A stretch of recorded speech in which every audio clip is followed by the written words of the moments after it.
আদালতে তোলা হচ্ছে সাবেক আইনজীবী মন্ত্রী আসাদুজ্জামান নূর এবং সাবেক বিমানমন্ত্রী মাহবুব আলীকে সরাসরি যুক্ত করেছে। আপনাদেরকে আমরা দেখানোর চেষ্টা করছি। পুলিশ কড়া নিরাপত্তার মধ্য দিয়ে মূলত এই দুইজনকে আদালতে নিয়ে এসেছেন এবং তাদেরকে মূলত এই মুহূর্তে আমরা যেমনটি দেখতে পাচ্ছি তাদেরকে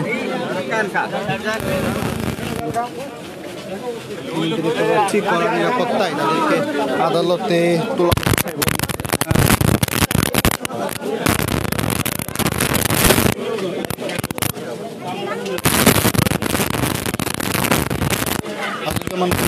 মিরপুরে মামলায় তিনি ৮ নম্বর আসামি এবং সেই মামলাতেই তাকে গ্রেপ্তার হয়ে আদালতে তোলা হচ্ছে। মাহবুব আলীকে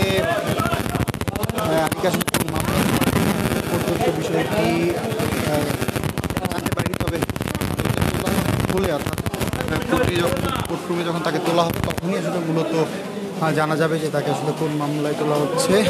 এবং এর মধ্য দিয়ে মূলত আওয়ামী লীগের দুইজনই নেতা এবং আসাদুজ্জামান নূর থেকে 5 বারের সংসদ সদস্য এবং তিনি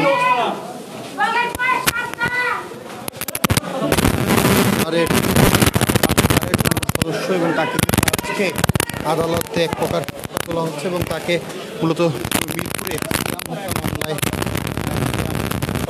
মামলায় হত্যা মামলায় তাকে গ্রেপ্তার দেখিয়ে আদালতে তোলা হলো এবং এই মুহূর্তে 28 নম্বর কোর্ট অর্থাৎ স্পেশাল, আজকে যেহেতু ছুটির দিন, স্পেশাল কোর্টে তাকে তোলা হয়েছে এবং সেই কোর্টে এই মুহূর্তে কিন্তু দেখা যাচ্ছে যে তাকে কোর্টের যে কক্ষ রয়েছে সেই কক্ষে কিন্তু তাকে দেখে দুজনকেই নিয়ে যাওয়া হয়েছে এবং আসাদুজ্জামান নূরকে মিরপুরের শিশু সিয়াম হত্যা মামলাতে তাকে গ্রেপ্তার দেখিয়ে আদালতে তোলা হয়েছে এবং তাকে রিমান্ড চাওয়া হবে কিনা, দুজনকে রিমান্ড চাওয়া হবে কিনা সেই বিষয়টি এখনও পর্যন্ত জানা যায়নি। তবে আসলে কিছুক্ষণ পরে অর্থাৎ আদালতে তুললে সেই বিষয়টি জানা যাবে। তবে আজকে আসলে যে মামলাটি তোলা হচ্ছে সে বিষয়ে কিন্তু পুলিশের কাছ থেকেও সেরকমভাবে করে কোনো তথ্য কিন্তু আমরা জানতে পারিনি। তবে আমরা যেমন চিত্র দেখানোর চেষ্টা করছি আপনাদেরকে, আদালত কক্ষে কিন্তু ইতিমধ্যে আসাদুজ্জামান নূর এবং সাবেক বিমান ও পর্যটক মন্ত্রী মাহবুব আলীকে আদালতে তোলা হয়েছে। দুজনকেই গতকালকে আসাদুজ্জামান নূরকে বেলি রোড থেকে গ্রেপ্তার করা হয়েছে। মাহবুব আলীকে সেগুন বাগিচার একটি ফ্ল্যাট থেকে তাকে গ্রেপ্তার করেছে পুলিশ এবং পরবর্তীতে তাকে ডিবি কার্যালয়ে নিয়ে রাখা হয়েছিল।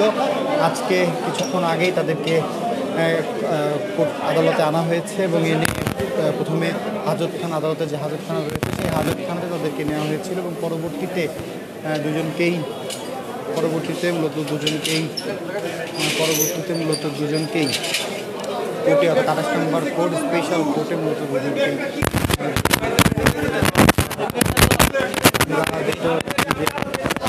আসাদুজ্জামান নূর 5 বারের সংসদ সদস্য, আওয়ামী লীগ থেকে মনোনীত 5 বারের সংসদ সদস্য।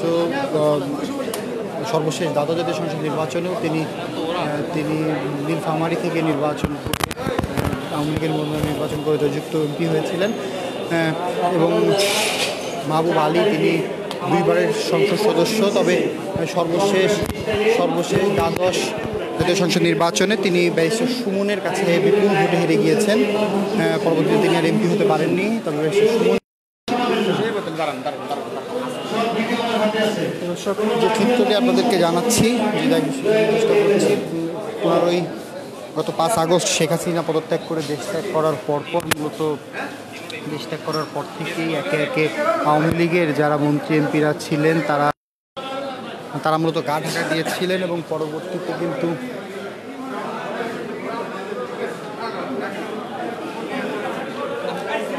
তারা গা ঢাকা দিয়েছিলেন এবং পরবর্তীতে একে একে তারা গ্রেপ্তার হচ্ছে।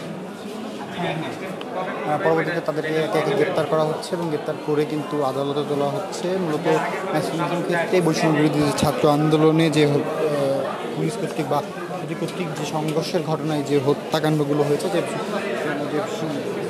কিশোর কিংবা শিক্ষার্থীরা মৃত্যুবরণ করেছেন, সেই মামলাগুলোতেই মূলত তাদেরকে আদালতে তোলা হচ্ছে। এবং শেখ হাসিনা সহ আওয়ামী লীগের যারা মন্ত্রী এমপিরা রয়েছেন তাদের বিরুদ্ধে একাধিক মামলা রয়েছে এই সম্পর্কিত। কারণ তারা কিন্তু বারবারই আসলে বৈষম্যবিরোধী ছাত্র আন্দোলন যখন গণ আন্দোলনে পরিণত হয় তারা বারবারই দমন করবার চেষ্টা করছিলেন এবং বিভিন্নভাবে শক্তি প্রয়োগ করে দমন করবার চেষ্টা করছিলেন। সেই মামলাগুলোতে মূলত আওয়ামী লীগের মন্ত্রী এমপি যারা রয়েছেন তাদেরকে গ্রেপ্তার দেখানো হচ্ছে, গ্রেপ্তার দেখিয়ে আদালতে তোলা হচ্ছে এবং আদালতে তোলবার পর রিমান্ড চাওয়া হচ্ছে। অর্থাৎ আজকে শুধু সেই ধারাবাহিকতার অংশ হিসাবে কিন্তু গতকালকে রাতে আসাদুজ্জামান নূর সাবেক সংস্কৃতি মন্ত্রী এবং সাবেক বেসামরিক বিমান ও পর্যটক প্রতিমন্ত্রী মাহবুব আলী তাকেও গ্রেপ্তার করা হয়েছে। আসাদুজ্জামান নূরকে বেলি রোড থেকে গ্রেপ্তার করা হয়েছে, তবে এবং সাবেক বিমান প্রতিমন্ত্রী মাহবুব আলী তাকে গ্রেপ্তার করা